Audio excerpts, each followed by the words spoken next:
Hey everybody, today we're doing book review in a car. Today's book is called The New Confessions of an Economic Hitman by John Perkins. Now, this is the sequel of his first book called Confessions of an Economic Hitman, but he made a new version called The New Confessions of an Economic Hitman because he wants to go a step further. He doesn't want to just tell his story, which was fascinating, by the way, and I'll get into how much I liked the book and what it's about and such in a minute. But basically the reason he needed to make a sequel was because what he used to do professionally is being done in what he believes is a much more rigorous and ruthless way. The people that were doing his course, his career, seemed to used to have some guidelines that they didn't really pass, and they just weren't as malicious. And he's saying today, in 2019, when because of all this social justice stuff, you'd think people would assume that things are getting better, but in reality, they're getting much worse because there needs to be basically all the third world governments that want to get money for infrastructure, building power grids, power lines, power plants, etc., etc. In order to get those kinds of loans, the economic hitmen, as he calls them, need to be more ruthless and competitive, because in today's world, both Germany, China, and some other governments have their own economic hitmen, and they are trying to basically prop up their own centralized banks. Now, to go to what this book is about, to zoom out for a moment, basically, the first book and this book, and now I haven't read the first book, but I've heard it quoted a lot, and most of what's in the first book is in fact included in this new book called The New Confessions of an Economic Hitman. And basically what the book is about in a nutshell is his life story. Like, it's told from his point of view about his career, and how at a young age he realized he was very fortunate because he had been kind of almost hand selected to do something that was technically legal and in the public purview. However, it was in fact at the same time a clandestine activity. And why I say clandestine is because he was doing things that, let's just say, would be extremely looked down upon if anyone actually knew what was going on. Although it is technically legal, you could get sued and go out of business. And so he worked technically in the public sector. He was never actually employed by the government, the U.S. government, or any government. Although he did attempt to go into the NSA. And although he didn't know it, while doing interviews and being groomed / interviewed numerous times, and really grilled, actually, he even did polygraphs, he said, a few times for the NSA. They're asking him all kinds of questions that he thought were not relevant to the job he was trying to get as, I believe, an analyst in the NSA. But in reality, they're simply trying to understand his personality to see if he would be good for a certain role within the NSA. Now, he is East Coast money. His parents were particularly wealthy and basically were part of the what I call the priesthood class, which is like academia in this country. And keep in mind that that's actually historically accurate, because the priesthood class in the olden days were the only literate people, and they also read and wrote all books and transcribed all books. So the priesthood class was that group of people. Anyways, his parents sounds like they were maybe a little racist and very set in their ways. They looked down upon other people. They were extremely spoiled by the university in which they worked, because they were given everything, including money to go to several conferences around the country every year and speak at other universities and such. So they, even though they just worked at a university, they basically got to feel like they were like hot shit. So he was raised in that, and he didn't really like that, so he rebelled against that a little bit when he was younger, and he made friends with a Middle Eastern guy who got him into some trouble, but ended up having a lot of fun with him. And that relationship with that Middle Eastern guy turns out to have played a big role in what the NSA liked about him, because the NSA did not take him into the program he wanted to go into, but instead he kind of almost randomly, before I say this, he decided to not join the NSA, even though I think he was, I forget, I'm sorry. I finished this book a month ago, and that's why I'm doing this right now in the car, because I'm so darn busy that I just don't think I'm going to get this video out any other way. So, what happened was, he was finishing his schooling, and he wanted to decide between the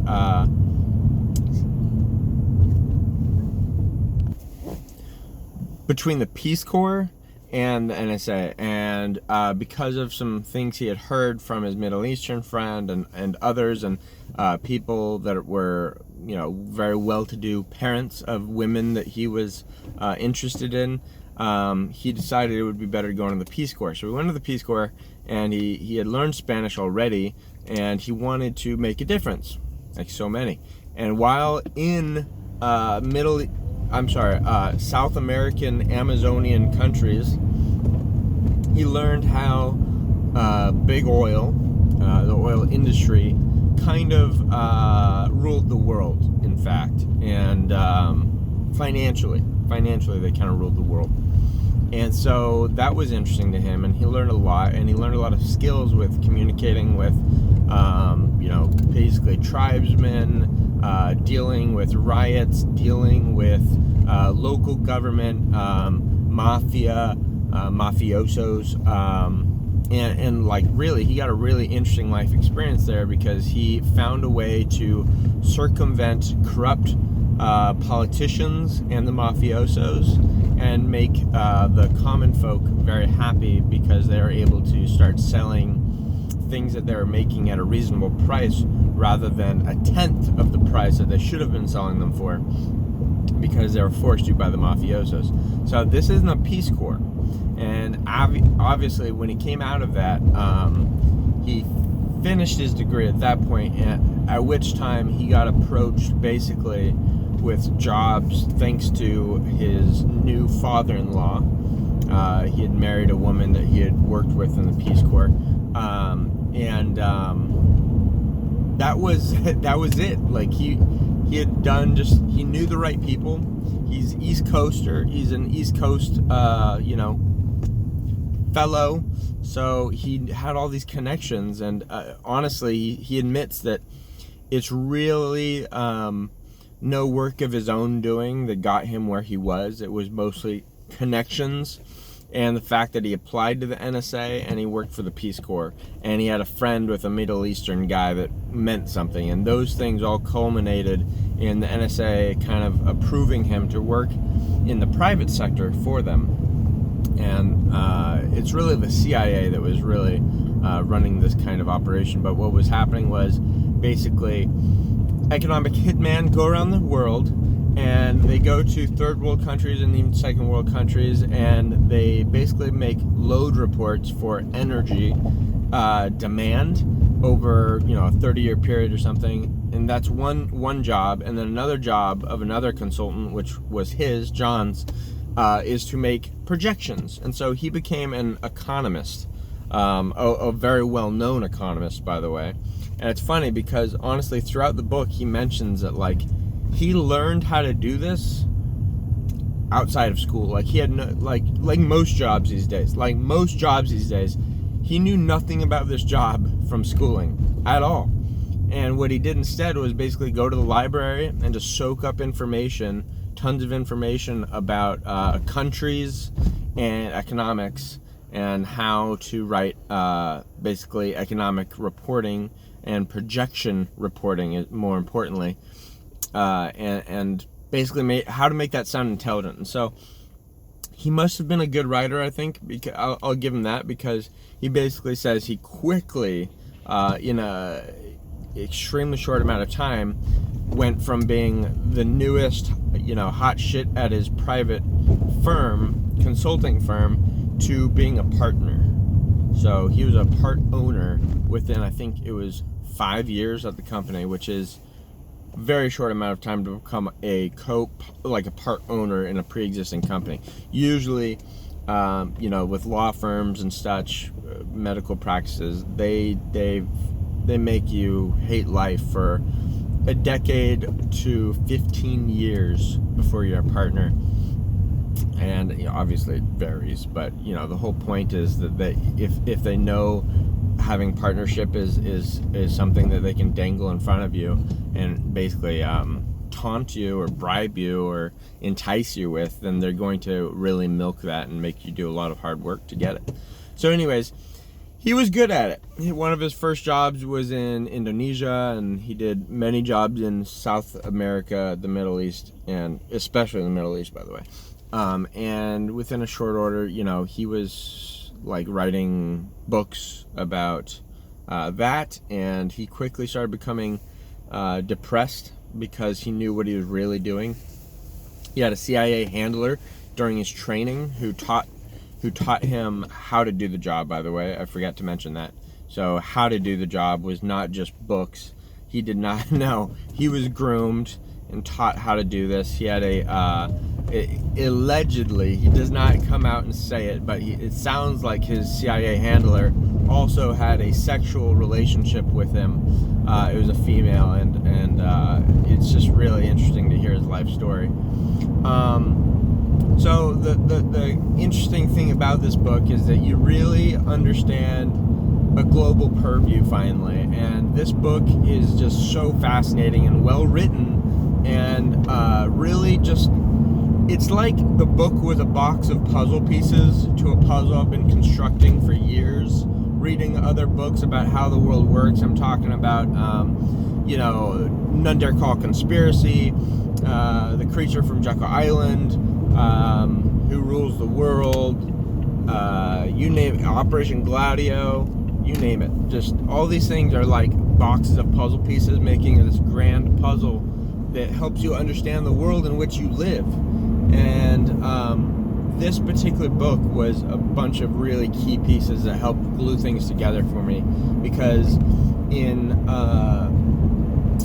the Creature from Jekyll Island, he references the exact kind of work that John Perkins does many times, and it's hard to understand these abstract ideas without understanding the career path and who actually does them. Like, who does this kind of work and why, and how well does it pay? All that stuff about like how it all works, it's explained in this book. And John Perkins, throughout the book, once he really understood what was going on, what his role was in the globalist agenda, he started getting very depressed, and he went into like shamanistic stuff. He quit his job even though he was a partner, and that mixed up with other things as well, like a guy getting fired because he was flying too close to the sun and stuff. And so eventually he quit his job, and he's been like working for like shaman camps in South America, taking Americans down there to take ayahuasca and open their third eye and stuff. So he's become a real hippie in some regards, but it's because there's serious depression in his life, because he's done terrible things. He got a divorce because his wife knew that what he was doing couldn't have been right, and he became closed off to her. Not to mention the CIA handler I mentioned.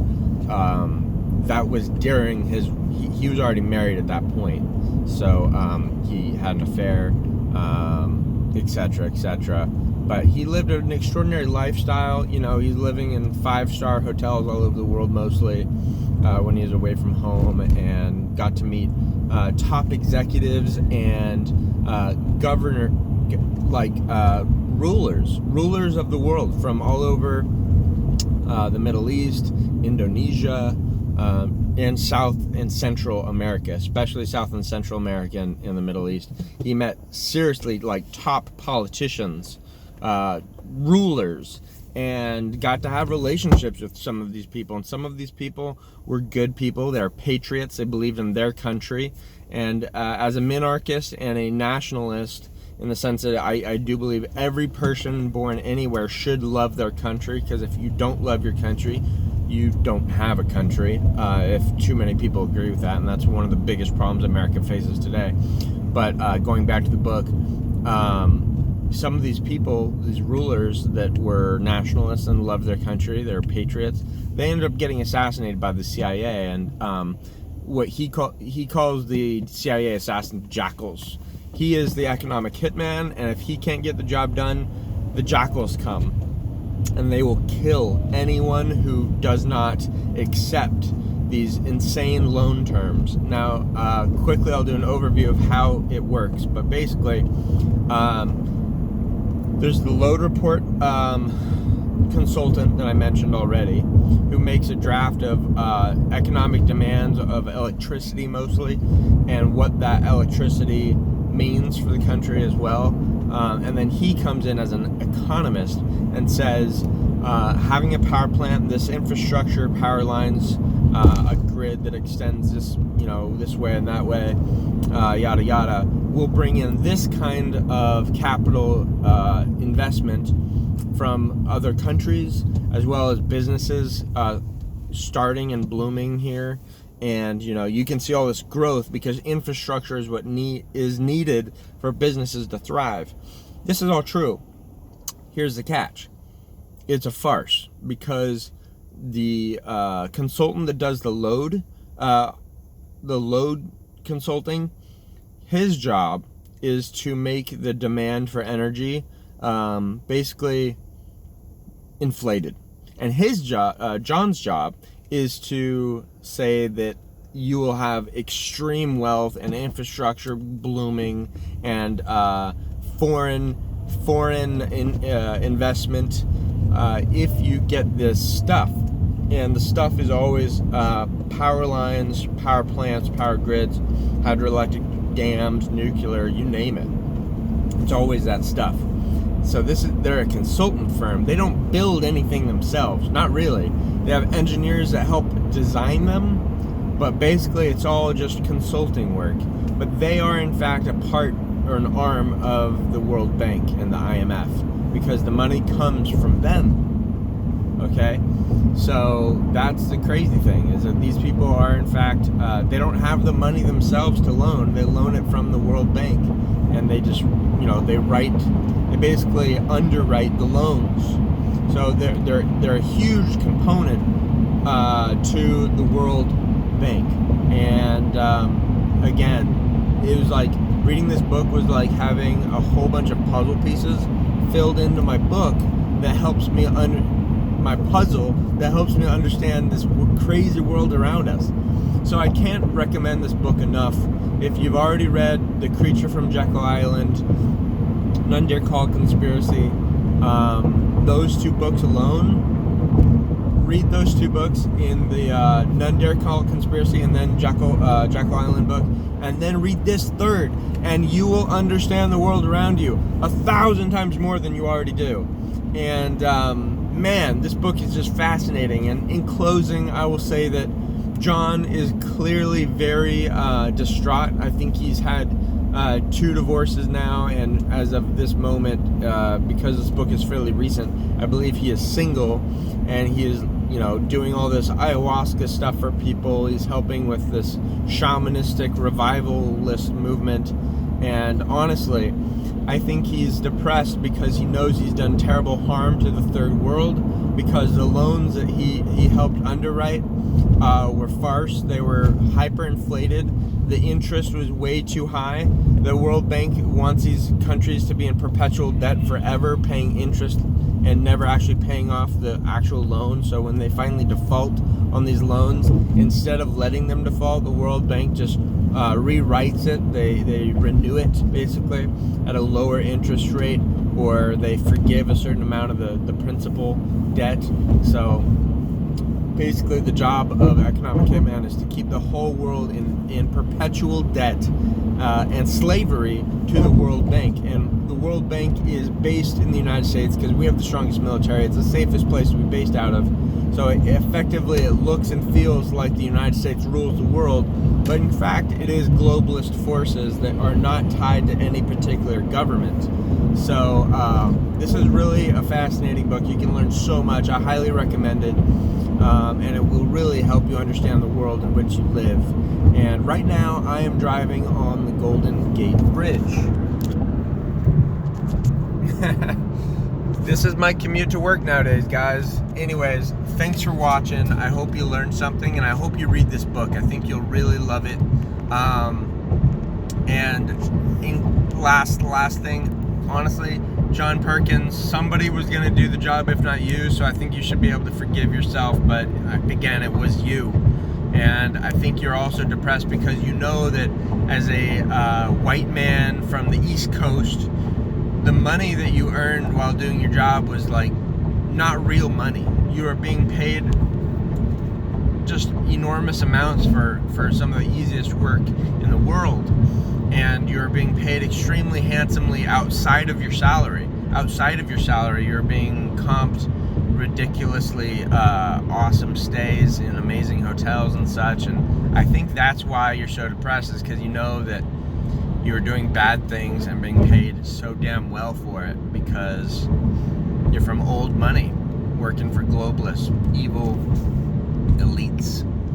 And I would forgive him. I would forgive even a CIA assassin, because once upon a time, I think I've said this before, once upon a time I wanted to do that, and I may or may not have even signed paperwork saying that I cannot talk about whether I applied or not, but I never worked for any government anything. They didn't want me. I'm too patriotic, too truth-loving, too honest, and they would never hire me, and now I know why, because they like liars. They like liars more than anything. They like people that are dishonest and immoral and corruptible. Yeah, anyway. Thanks for watching, guys. The book is amazing. Get it on Amazon. I will add a link to getting it on Amazon down below if you want to get this book for free with your first free trial on Audible, not Amazon. Anyways, guys, thanks for watching. Take care.